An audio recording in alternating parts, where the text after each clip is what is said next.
Ting D12 na makina. Tingnan nyo guys, dalawang turbo dito sa gilid. May isa dito. Yan. Dito dalawa. Original niya dalawa. Pero kinonvert natin ng ano, dalawa natin apat. Dito natin nilagay. Kumpleto naman ang gamit. Yan po na. Tayo na ano niya. Tayo na convert. Para ang andar ng makina. Magaan lang niyang i-drive ang operasyon. Malaki ang dinidiligan niya, pati doon sa likod. Yan. Yan ang mga tubo niya yan. Bago din yung ano natin, Johnson. Yung gear na para panghila sa tubig. Yan. Ito lang, tangke niya, isa lang. Tangke ng diesel. Oh. Silipin yung tangke ng diesel. Meron din tayong dampak ng tubig. Yung tubig na yan, para pang ano yan. Dito ilalagay ang pundo na tubig. Dati yan. Dati dito. Samahan nyo kami. Kaya punta tayo dito. So kasama tayo guys. Pag dito na tayo ng makina. Sila na lang magpatuloy.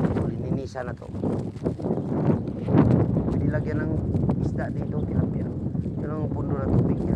Para pag magkawala-wala ng tubig dito magkuha. Para pero dapat palakihan pa na ito gawing apat to.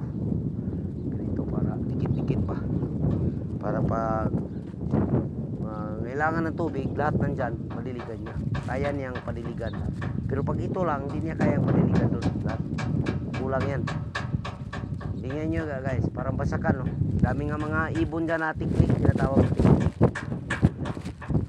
Ito guys, diba?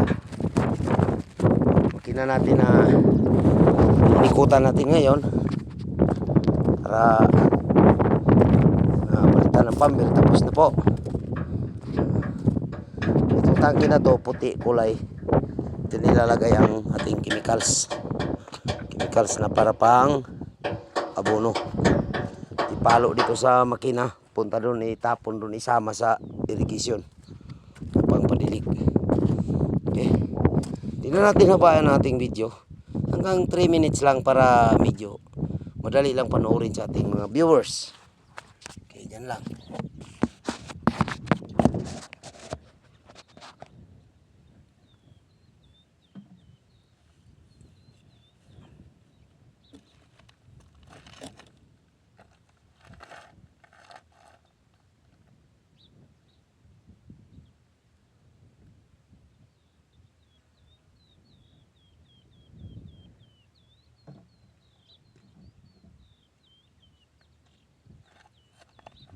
Tayong tawag.